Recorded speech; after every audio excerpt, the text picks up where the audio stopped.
Assalamualaikum warahmatullahi wabarakatuh.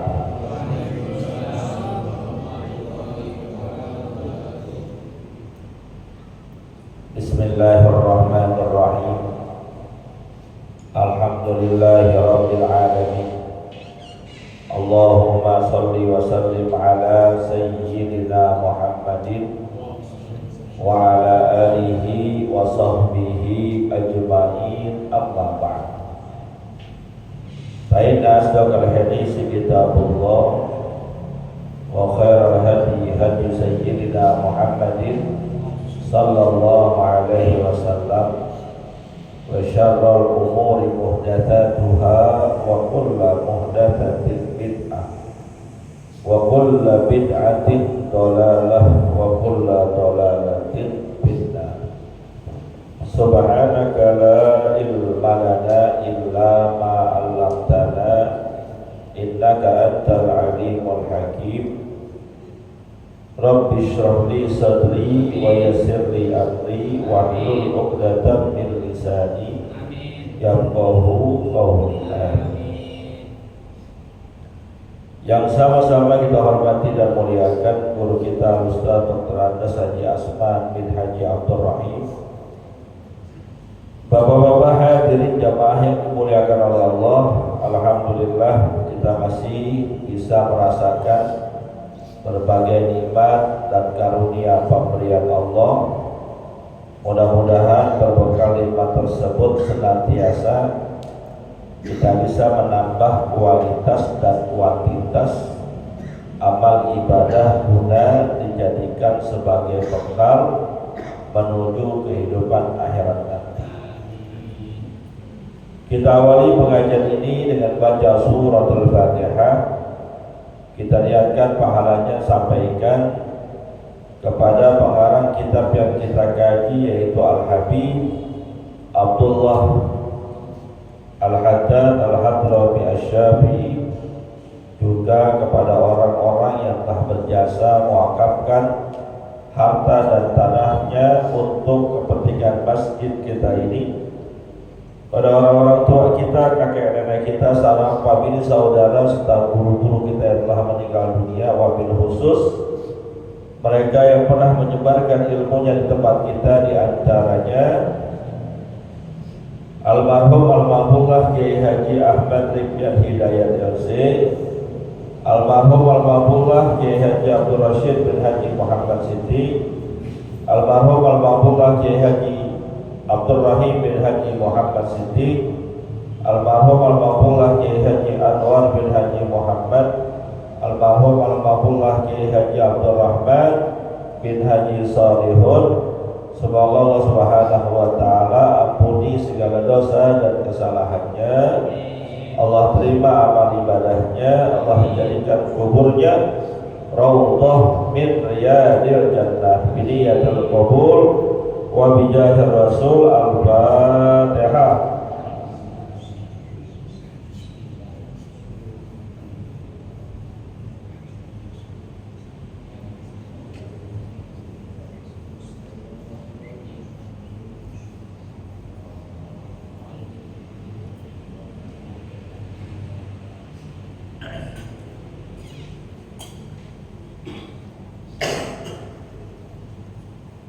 Melanjutkan bacaan kita. Bismillahirrahmanirrahim.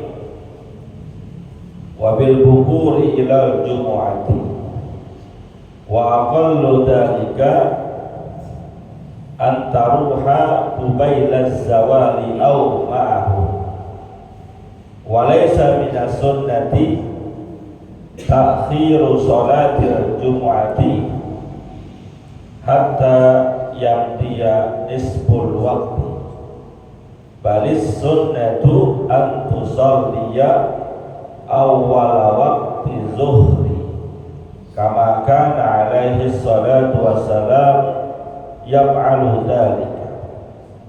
Wa kun rahimakallahu hasanal isgha'i wal istima'i ilal khutbati wal wa'zi watta'iz bima tasma'u wastashir fi nafsika annaka maqsudun wa mukhatabun bidzalika wallahu a'lam.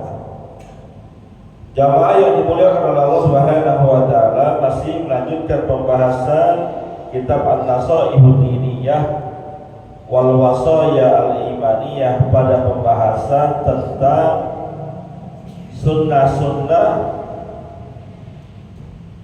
yang perlu kita perhatikan pada hari Jumat. Kemarin sudah dijelaskan di antara sunnahnya adalah membaca suratul Kahfi. Sunnah juga memperbanyak bacaan salawat kepada baginda Nabi kita Muhammad sallallahu alaihi wasallam dengan berbagai macam sigar salawat yang kita bisa. Selanjutnya kata pengarang kitab ini, wabil bukuri ila jumu'ati, sunnah dan sangat dianjurkan untuk bisa menghadiri pelaksanaan sholat Jumat itu lebih pagi, awal-awal waktu. Jangan udah kelewat khutbah baru nongol, mentang-mentang rumahnya dekat, suara speaker nyampe di rumahnya, azan berkumandang, dia bilang baru juga azan pertama,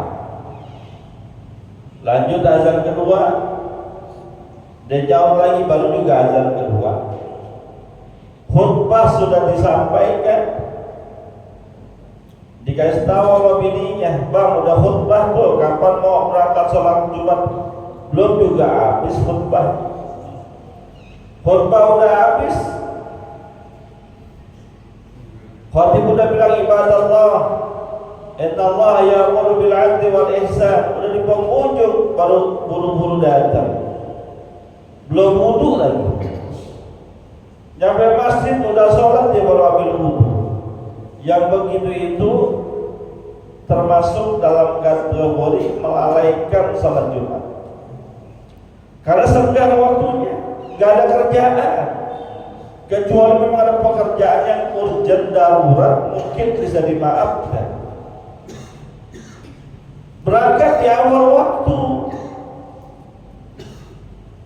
Makanya Nabi kita Muhammad SAW menggambarkan orang yang berangkat Jumat itu dengan beberapa fase hadiahnya. Bukan pahala sholat Jumatnya, tapi pahala datangnya. Yang datang pada kelompok pertama pelaksanaan sholat Jumat di awal-awal, misalnya Jumatan sekarang jam 11:50. Kalau di kita Indonesia jam 11 sudah pagi banget tuh, belum ada siapa-siapa. Kita datang jam segitu, masuk dalam kategori kloter yang pertama. Kata Nabi kita Muhammad SAW, yang datang di kloter pertama, kedatangannya itu bernilai seakan-akan dia bersedekah seekor onta. Nilainya mahal onta, apalagi lagi musim korban, 50-100 juta itu nilainya. Datang doang di awal waktu seakan-akan bersedekah 100 juta. Orang kaya kita, ukuran kita kan sedekahnya goceng 10.000, jarang 20.000. Tapi ada amalan yang nilainya seakan-akan kita bersedekah 100 juta, yaitu dengan cara datang ke pelaksanaan sholat Jumat pada awal-awal waktunya, kloter pertama. Lalu kata baginda Nabi kita Muhammad SAW, yang datang pada kelompok yang kedua, kloter yang kedua, 11 lewat mungkin kalau untuk ukuran kita di Indonesia, Seakan-akan dia bersedekah dengan seekor sapi. Allah Akbar. Sapi mahal Pak harga sapi. Sekarang musim korban begini, harga sapi tinggi, 24 juta aja masih kecil. Yang bagus di atas 30 juta, anggaplah 50 juta yang cakepan. Kalau yang pertama seakan-akan kita bersedekah 100 juta, kloter yang kedua kita seakan-akan bersedekah 50 juta. Lalu kita nggak bisa karena kesibukan, bisanya di kloter yang ketiga. Udah hampir sekali 12. Maka dianggap kehadiran kita itu nilainya seakan-akan bersedekah dengan seekor ayam. Ayam berapa duit? Ya kalau lebaran ayam jago dapat kali 300.000 ya. Jauh bandingannya. Kambing dulu. Kambing dulu. Ya kambing 4 jutaan dah sekarang, 5 jutaan. Gak bisa juga. Udah mau deket-deket Jumat baru nongol. Seakan-akan kita bersedekah dengan seekor ayam.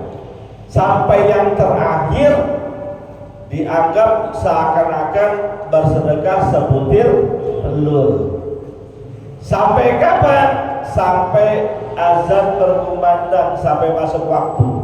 Kalau sudah azan berkumandang kita baru datang, nggak dapat bonus tambahan pahala kehadiran.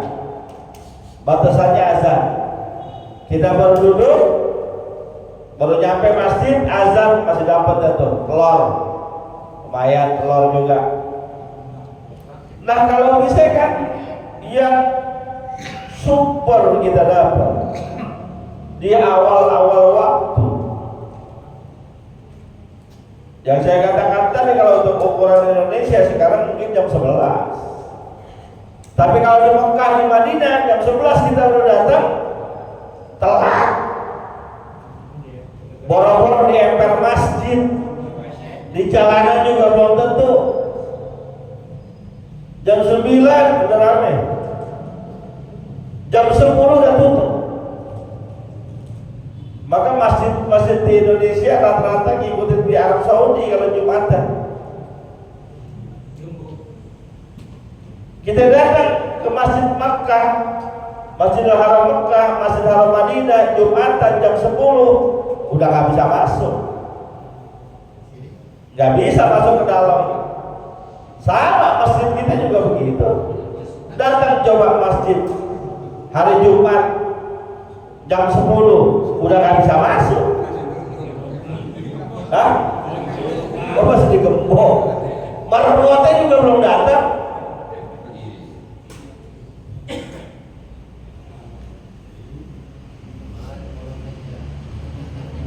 Maka memang kalau yang punya rezeki diberikan kesempatan oleh Allah untuk berangkat haji ataupun umroh, luar biasa tuh.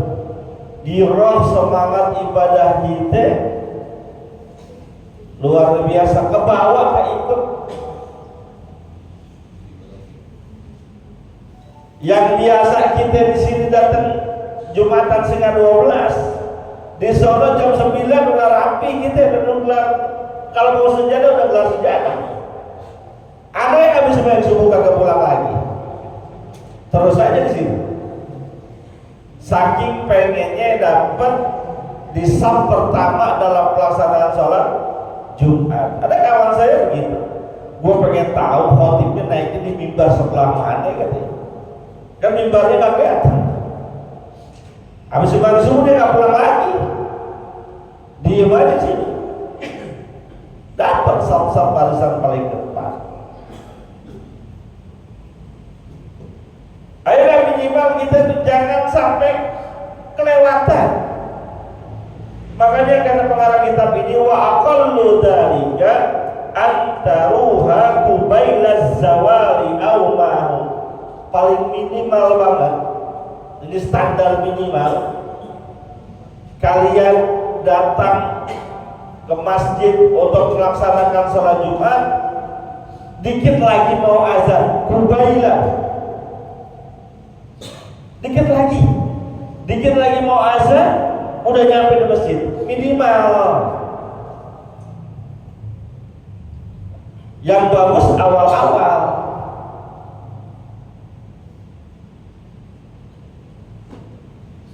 Yang jelek, yang kurang bagus, yang nilainya nggak sempurna, udah lewat azan baru nongol. Ya kali itu orang mana-mana, ya kali orang dalam perjalanan, orang tetangga masjid. Hati muda, alhamdulillah, baru kucuk datang gelar sejadah. Udah gitu besoknya pas ngaji baru nanya lagi, Pak Ustadz mau nanya dong, nanya apa? Kalau seandainya kita hadir sholat Jumat, khotib udah khutbah, apa yang saya lakuin? Sholat dulu atau tetap duduk langsung dengan khutbah? Kalau saya jadi gurunya saya jawab, makanya datangnya sebelum azan. Nanti datang udah lewat azan. Ya rumahnya dekat. Kok saya tahu ya rumahnya dekat? Yang kira khotib gua. Nah dia baru ngomong, rumahnya dekat banget. Ayo dong.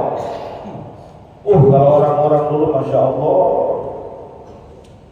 Ya saya dibilang orang dulu juga bukan, nggak ngerasain tuh. Masjid cuma 3 atau berapa tuh di Pelak, nggak ngerasain. Tapi jam 9, jam 10 udah pada berangkat, pakai baju putih, udah cakep banget dah. Sekarang sih belang udah, yang pakai koko, yang pakai kaos, pakai kaos celana lepis. Kira orang dari mana-mana, orang sini. Yang cakepan dikit nyampe Jumat kan ini hari raya. Hudu zinatakum inda kulli masjidin. Pakai dong pakaian-pakaian bagus sekalian kalau mau sholat berjemaah di masjid, khususnya sholat-sholat hari raya, Idul Fitri, Idul Adha, hari Jumat, pakai yang bagus. Pakai kainnya yang cakep, kan udah berdikang si kain. Wadimor apa mereknya? Apa? Wadimor.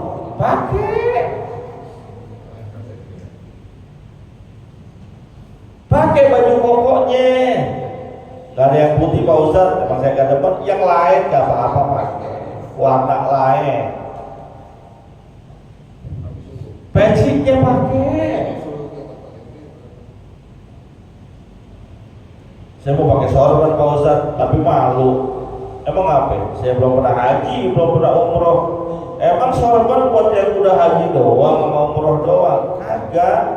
Itu termasuk zina hiasan. Dalam kitab Irsyadul Ibad ila Sabilir Rasyad itu dijelaskan beberapa keutamaan pakai rida,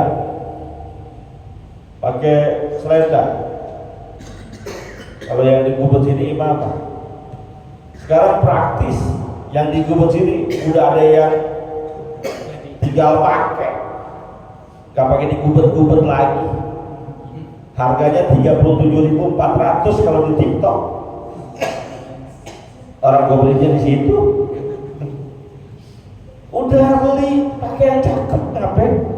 Ya kali kalau kita lagi dalam perjalanan, lagi jalan-jalan, lagi pulang kampung, emang pakai celana panjang, pakai kaos, ya kali dah emang. Ini emang kita nggak kemana-mana. Yang cakepan dikit, emang apa sih Pak Ustadz pakai celana panjang? Nggak ngapa-ngapa. Pakai kaos emang apa sih? Nggak apa-apa. Cuma kurang indah dilihatnya.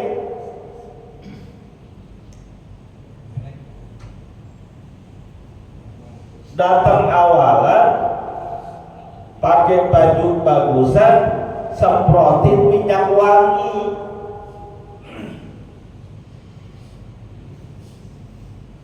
Pakai minyak wangi karena Nabi suka yang wangi-wangi. Bahkan dalam syairnya Imam Syafi'i dikatakan, orang yang sering pakai minyak wangi itu akan merangsang kecerdasannya. Pakai minyak wangi, tukang minyak wangi banyak.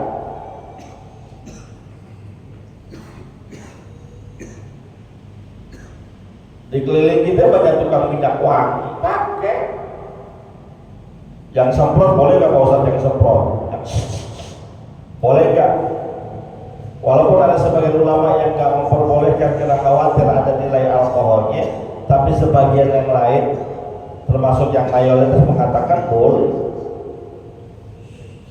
Kalau nggak mau pakai itu, ya udah ya nggak pakai bunyi begitu. Banyak loh dicondet. Gua kasih tahu namanya Epi Parfum. Adanya pas di tikungan sebelum Al-Hawi. Favoritnya Amir El-Un. Gua kasih tahu sekalian dah. Beli di situ. 10 milinya 135.000. Kalau just tip 150.000. Pakai, beli yang bagus, yang wangi, biar enak. Yang di samping kita kalau duduk sama kita nggak gelisah, nyaman, enak banget nih hidupnya orang, wangi, bersih, rapi, kan begitu, cakep. Islam itu wangi, Pak. Islam itu indah, Islam itu cakep. Jangan orang duduk Jumatan sama kita jadi gelisah, dah nih orang pada berkeringat. Mending kalau keringatnya wangi. Udah berkeringat, dekat kipas angin lagi, nyambar semua baunya. Makanya besok saya usulin sama ketua masjid, mumpung bendaranya ada, kalau bisa di karpetnya setiap Jumat semprotin minyak wangi, ada tuh minyak wangi karpet. Beli Bang Jel, murah kok. Gak ada alatnya, ada alat khusus, gak ada alat yang pakai semprotan burung. Ada, beli setiap Jumat minimal biar wangi. Bahkan kalau di masjid-masjid tertentu tuh pojokan-pojokannya dipasangin buffer. Kita jangan begitu dah, takut boros. Semprotin tuh minyak wangi karpet, biar wangi, biar enak. Jumatan tuh hari raya kita, muliakan. Kalau bukan kita yang muliain siapa? Kita aja cuek-cuek bodoh amat.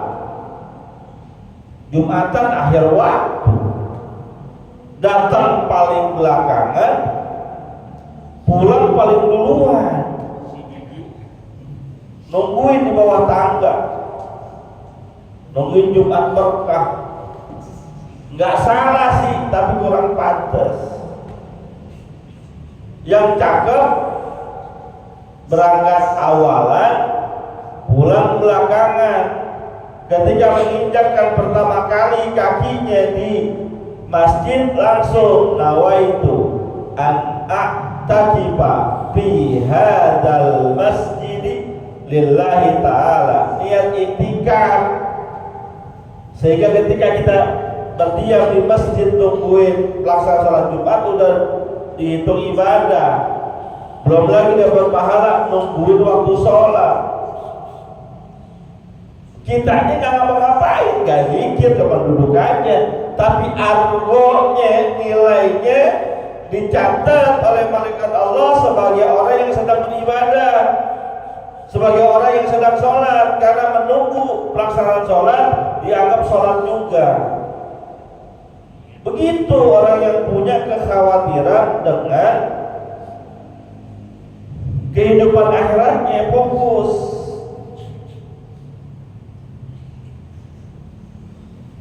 Memang ada pengecualian.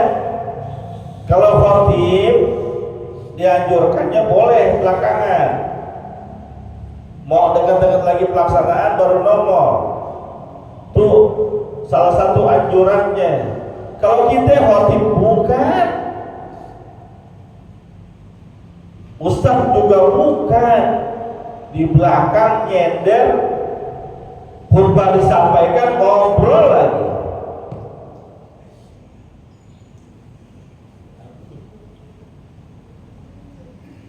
Selanjutnya, walaisa minas sunnati ta'khiru sholatil jumu'ati hatta yaqdiya nisful waktu. Tidak disunahkan, tidak dianjurkan melaksanakan sholat Jumat itu sampai lewat setengah waktunya. Begini Pak, Jumat itu boleh dilaksanakan sepanjang waktu zuhur, tapi sangat tidak dianjurkan pelaksananya itu sengaja ditunda, nggak ada uzur sampai lewat setengahnya. Misalnya zuhur sekarang jam 11 lewat 50, asar jam 3, tengah-tengahnya itu setengah 2, sengaja-ngaja kita tunda pelaksanaan sholat Jumat sampai setengah 2 tanpa ada uzur, tanpa ada keperluan, itu tidak dianjurkan. Yang bagus bali sunnatu, sunnahnya adalah antusolliya awwala waqti zuhri. Kamu sholat Jumat pas banget di awal waktu zuhur, jangan ditunda-tunda. Kalau tunda sebentar boleh nggak? Boleh. Ada beberapa masjid karena faktor-faktor tertentu mau waktu zuhurnya jam berapapun, dia pelaksanaan Jumatannya jam 12 lewat 5 lewat 10. Ada beberapa masjid kayak gitu. Waktu zuhurnya jam 11 masih 11.50, jam 12 kurang, tetap dia pakai pakem jam 12 lewat 5, jam 12 lewat 10 baru kerjain. Itu karena ada beberapa pertimbangan diperbolehkan kayak gitu. Ada beberapa masjid yang saya bertugas di sana begitu. Itu masih dimaaf, kenapa? Karena masih masuk rangkaian awal waktu. Selisih 5, 10, 12 menit masih awal waktu.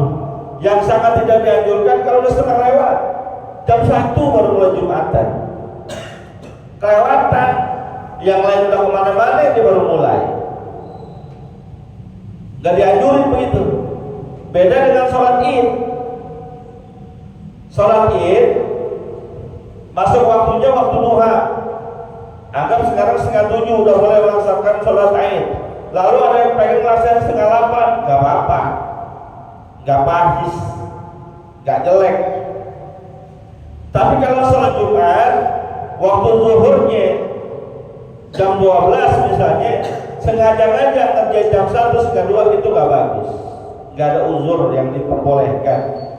Yang bagus di awal waktu. Selisih 5, 10, 15 menit masih dianggap sholatnya di awal waktu. Ada Pak, ada yang memang terencana seperti itu, ada yang dadakan. Dadakannya khotibnya telat, rumahnya jauh, cadangan gak ada, ditelepon udah oke, pas mau azan ditelepon masih belum datang, macet banget, ban motor saya kempes, 10 menit lagi saya baru datang, tungguin, gak apa-apa.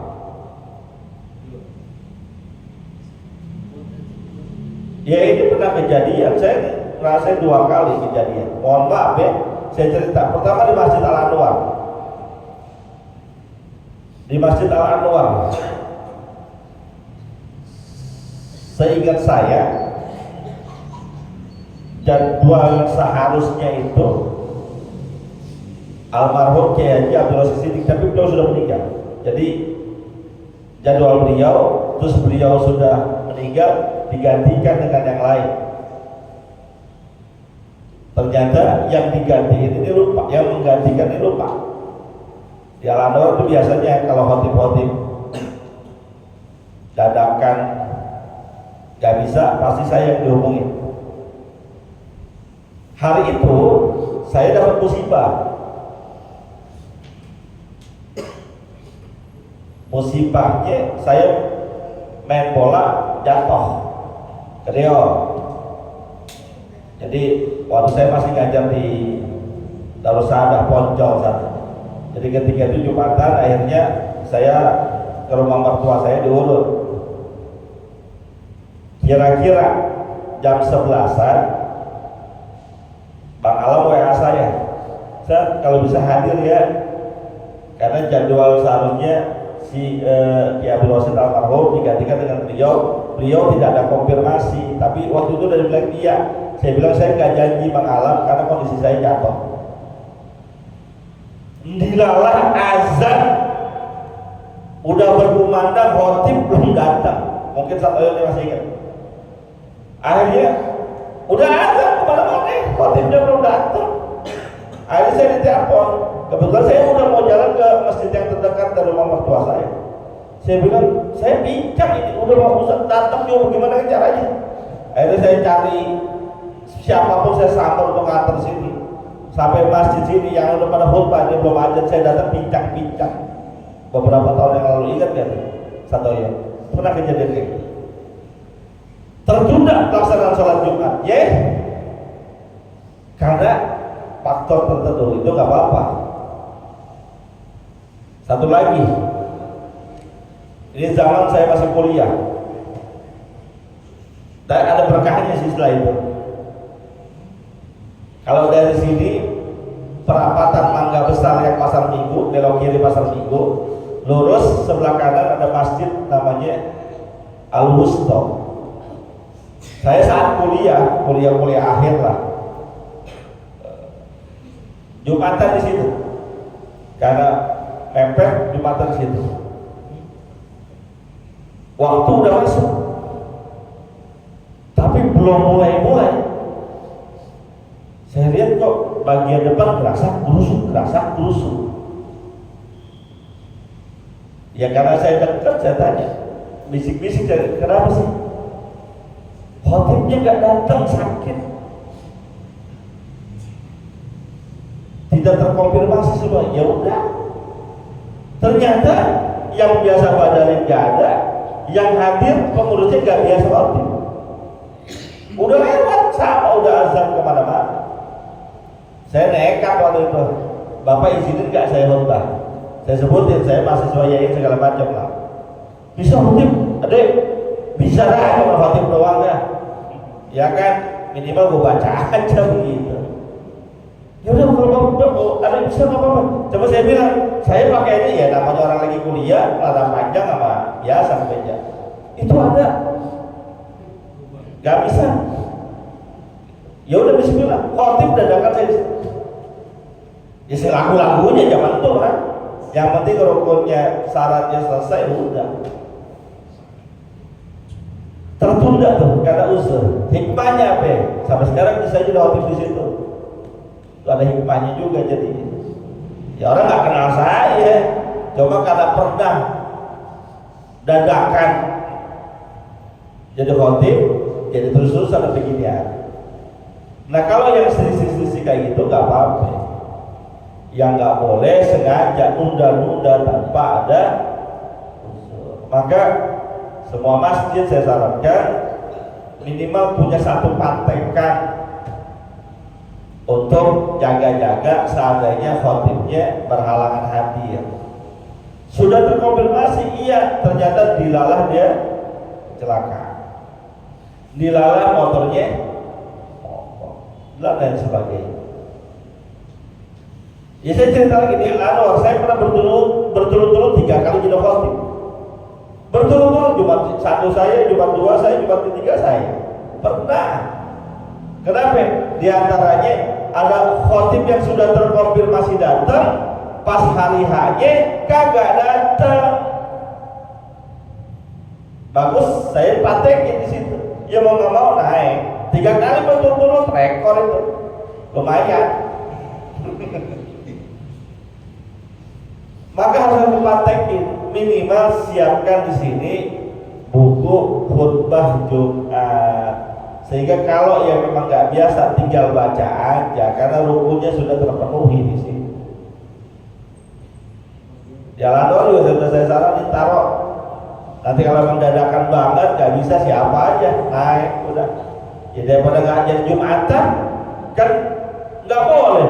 Bapak-bapak mohon maaf karena hari ini khotibnya tidak datang, yang gantiin nggak ada, maka sholat Jumat ditiadakan. Kan lebih berantakan. Ada yang usul, kalau gitu kita sholat zuhur aja berjamaah. Goblok.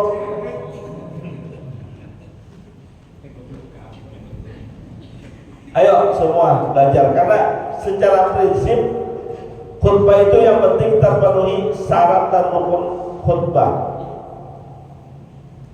Gak usah ada materinya, gak apa-apa, yang penting rukunnya aja tuh. Hamdalah, sholawat, wasiat taqwa, ayat Quran yang bisa dipahami.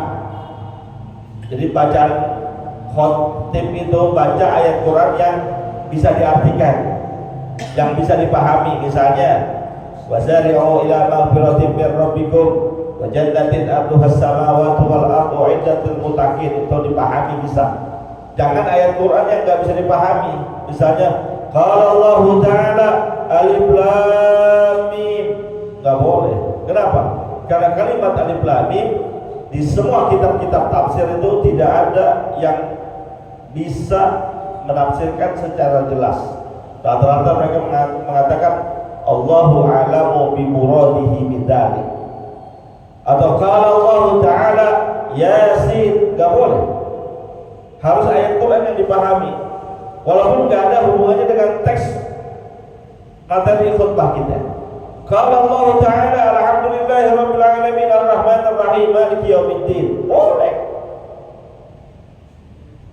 Udah, rukunnya terpenuhi, selesai. Nggak ada materi apa-apa. Setelah itu barakallahu li wa lakum bima fihi min ayati wa dzikril hakim wa taqabbala minni wa minkum tilawatahu innahu huwas samiul alim. Selesai udah. Sebetulnya jadi khotib mah gampang-gampang, susah. Tapi susah-susah gampang. Ada yang bilang, gue juga bisa kalau cuma begitu doang. Coba lu jajalin diri sini. Kalau nggak gemeteran kan hijau begini. Udah gemeteran, ini keringetan, megang teks, teksnya kabur terbang. Beneran ada kejadian kayak gitu, dia megang teks. Beginilah. Alhamdulillah, ini kipas angin terbang. Lepas.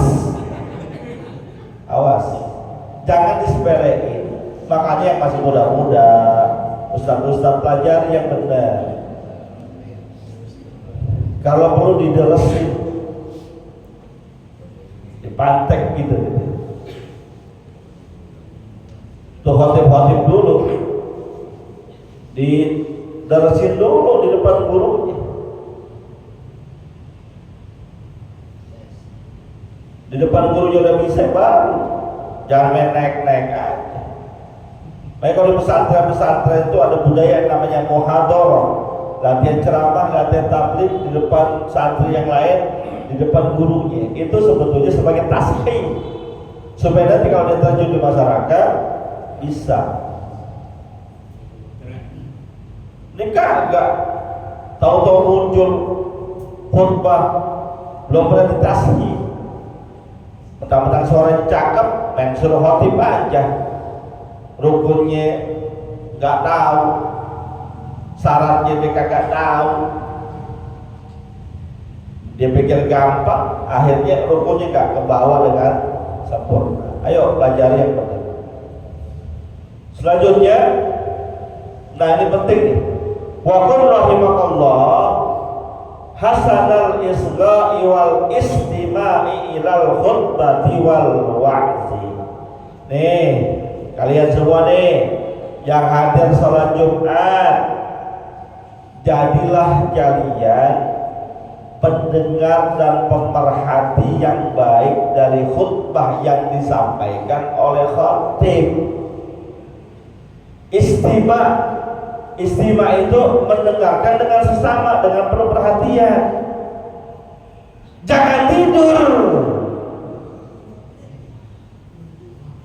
Yang penting saya nggak ngobrol Pak Ustadz. Iya lu kagak ngobrol, cuma tidur.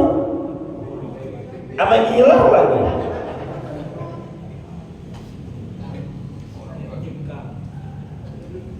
Karena kalau tidur nggak ngebatalin wudu Ustadz. Iya.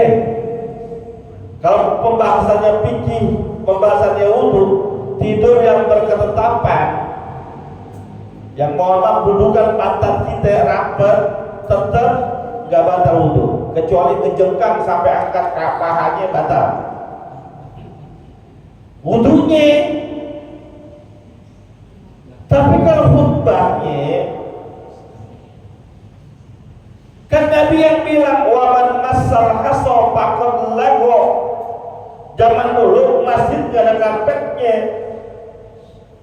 masih alasan debu pasir campur batu. Kata Nabi ketika khutbah cuma sedang dilaksanakan, main-mainin batu, nimang-nimang batu yang pasir loh. Lago termasuk lalai. Maka kata ulama, perbuatan seumpama itu yang dapat melalaikan dia dari mendengarkan khutbah Jumat termasuk lalai. Gosok-gosok batu cincin. Tuh kayak Ustaz Agus tuh batu cincin gede tuh. Ya bukan Ustaz Agus sih, yang lain. Gosok-gosok diambil sampai.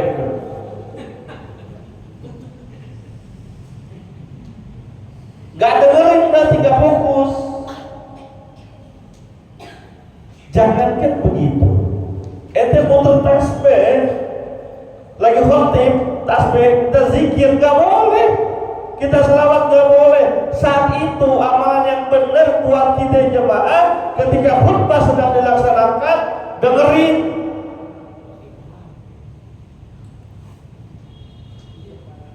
Ngobrol gak boleh, jangan kate ngobrol, negor aja.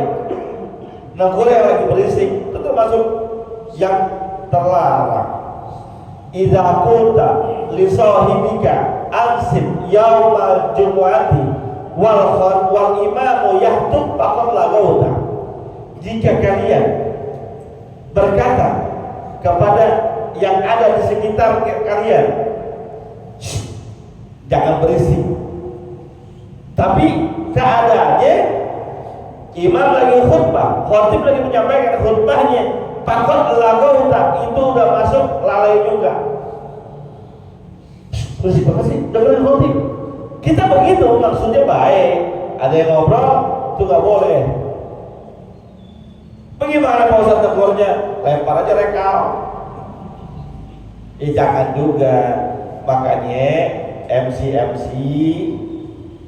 ya, saya sering sampaikan tuh, termasuk Rizky di sini. Ingetin sebelum pelaksanaan Jumat, kasih tahu, ingetin. Nanti saat pelaksanaan khutbah, tolong fokus dengan khutbah yang disampaikan. HP matiin dulu, silent. Saat khutbah Jumat, ngobrol jangan. Iya sih, gak ngobrol, kagak tidur, main HP, beneran main HP, lagi khutbah Jumat. Emang sih di silent, tapi itu lalai. Saya pernah Pak, khutbah Jumat di satu tempat, materi udah saya siapkan dah materinya. Ketika diri, alhamdulillah, kan kita lihat tuh jemaah. Makanya saya tuh lebih cocok gak baca teks, biar saya lihat jemaah lagi ngapain, kontak mata dengan saya. Saya lihat beberapa jemaah asik mainin HP. Waduh, gak bener tuh. Langsung materi khutbah saya yang sudah saya siapkan, saya simpan buat Jumat yang akan datang. Nih materinya tentang larangan main HP saat khutbah disampaikan. Bagaimana aja saya sampaikan, ngaco udah. Enak banget. Alhamdulillah di mabar. Iya gak berisik, iya gak tidur, anjurannya istimewa itu dengerin, perhatiin. Makanya Pak Ustaz, ya kalau sudah lagi khotib lagi khotbah, apa kita boleh sholat sunnah qabliyah Pak Ustaz? Sedangkan itu kan kita harus fokus gitu. Kalau kita emang kebetulan datang telat, khutbah sudah disampaikan, maka ini ada dua pendapat ulama. Pendapat yang pertama, langsung duduk aja, fokus dengan khutbah, karena saat itu amalan yang paling cakep adalah dengerin khutbah. Lalu qabliyah saya bagaimana Ustaz? Pertama, mungkin kesalahan kita datang telat. Yang kedua, kalau memang kita terbiasa menjalankan qabliyah Jumat, bisa digodok setelah Jumat. Itu pendapat yang pertama. Tapi pendapat yang kedua mengatakan tetap sholat dulu 2 rakaat. Dalilnya karena ada satu kejadian ketika sedang disampaikan khutbah, ada yang baru datang telat, momen langsung duduk aja. Lalu kata Rasulullah, bangun dulu sholat 2 rakaat. Begitu. Jadi dua pendapat ini terserah pilih yang mana. Mau yang langsung duduk terus qadha qabliyah kita setelah Jumat, atau mau sholat dulu. Kalau saya lebih cenderung duduk aja. Ya salah sendiri kalau datangnya telat begitu. Ya. Jadi perkara Jumat ini masih banyak di antara kita yang hadir sholat Jumat, adabnya enggak diperhatiin, ketentuannya enggak diperhatiin, datang sedatang-datangnya, datang udah telat, pakai kaos ketat, celana lepis rada bolong, bayangin aja. Ngilu saya. Kan ada tuh lepis yang rada bolong, yang dengkulnya kelihatan, kagak sah sholatnya.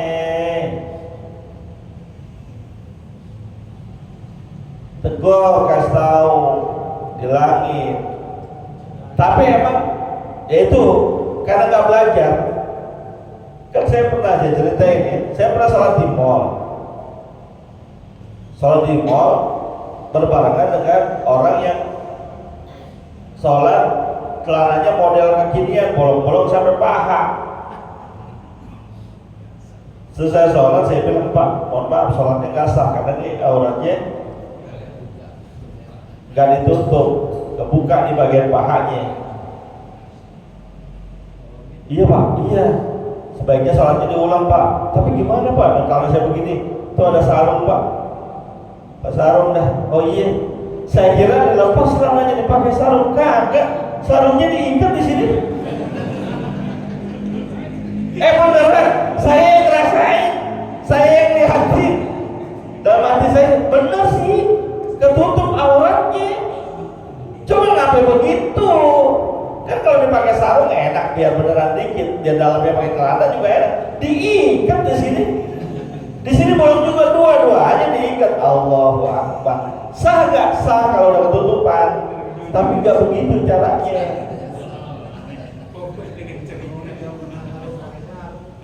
Ya gak tahu apa yang mungkin emang gak biasa pakai sarung kali ya. Tapi ini kenyataannya nih, banyak di antara umat Islam sholat sih dijalanin, sholat alhamdulillah, cuma ukuran-ukurannya, kadarnya, rukunnya yang membatalkannya itu gak diperhatiin, karena memang mungkin dia gak belajar dengan baik dan benar, akhirnya ya begitu selagu-lagunya sholat, selagu-lagunya batalnya gak tahu batal gitu. Hadirin yang dimuliakan oleh Allah Subhanahu wa taala, udah azan ya. Saya ingetin dah nih, ya sekalian, emang kesempatannya cuma di pengajian. Ayo dah, jemaah sekalian, 2 minggu lagi kita mau berhari raya Idul Adha, hari raya kurban. Banyakin doa, banyakin ikhtiar, banyakin niat untuk supaya bisa ngorban tahun ini. Niatin yang kuat, insya Allah ada jalannya. Belum kelihatan kayaknya Pak Ustadz nih, gelap kayaknya gelap. Rezeki kita nggak tahu ke depan. Rezeki kita nggak tahu ke depan. Niatin yang kuat. Siapa tahu pulang dari pengajian di sini keserempet Mercy.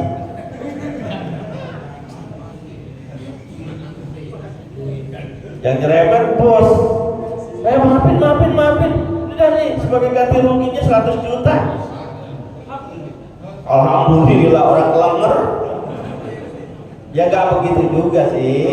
Yang penting kalau kita yakin tawakal sama Allah, ada aja jalan keluar. Ya. Karena kadang kita untuk dunia kita pikirin, untuk akhirat mikirnya setengah-setengah. Kan hari raya Idul Adha itu kan tahunan. Berarti kita tahu nih kalau sekarang Idul Adha awal Juni, tahun depan kemungkinan akhir Mei, mundur 11 hari, kurang lebih 26 Mei, 27 Mei tahun depan.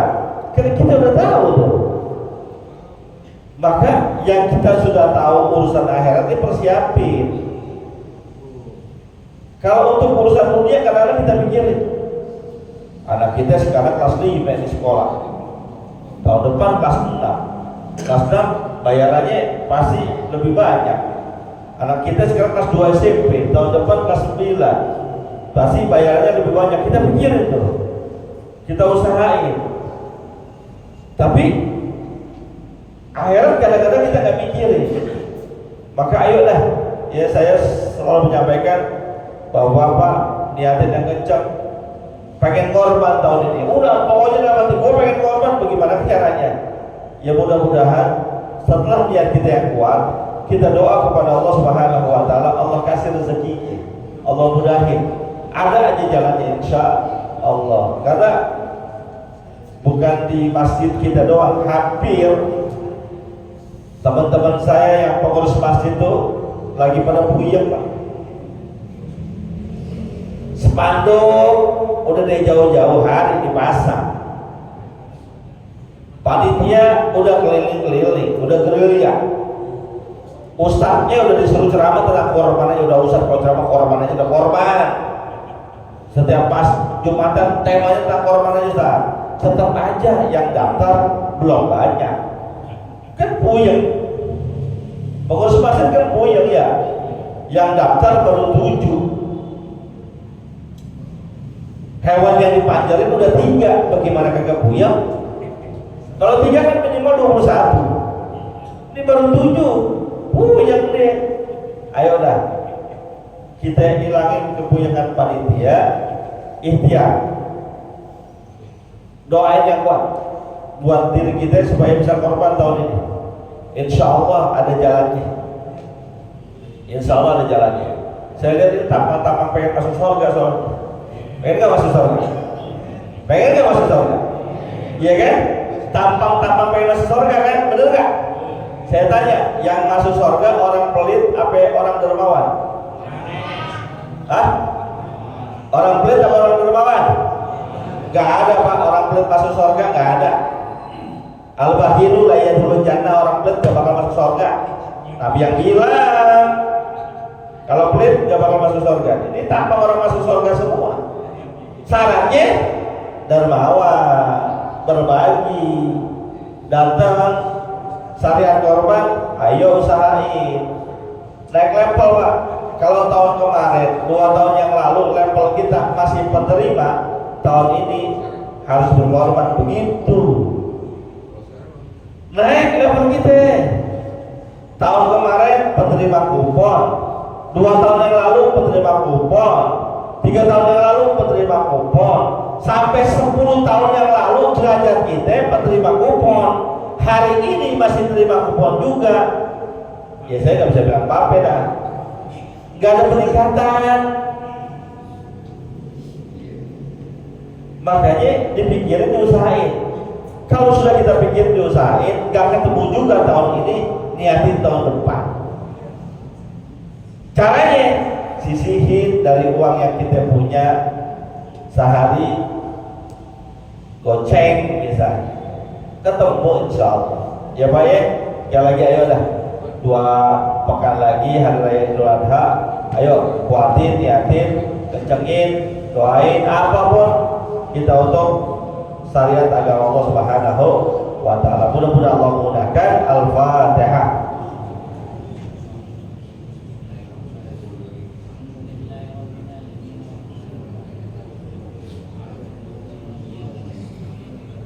وفقنا يا كريم وفقنا يا رحيم الله بحق الفاتحة وبسر الفاتحة وبمعجزة الفاتحة افتح لنا أبواب الخير واجعلنا من أهل الخير اللهم لا سهل إلا ما جعلته سهلا وأنت تجعل الحزن إذا شئت سهلا اللهم يسر لنا أمورنا يا ميسر كل أسير يسر مرادنا وسير فؤادنا بالكواسي يا رزاق يا وهاب يا غني يا معين يا رزاق يا وهاب يا غني يا معين يا رزاق يا وهاب يا غني يا معين أغننا بحلالك عن حرامك وبطاعتك عن معصيتك عمن سواك وصلى الله على سيدنا Muhammad وعلى آله وصحبه وسلم والحمد لله رب العالمين. Terima kasih. Mohon maaf. Assalamualaikum warahmatullahi wabarakatuh.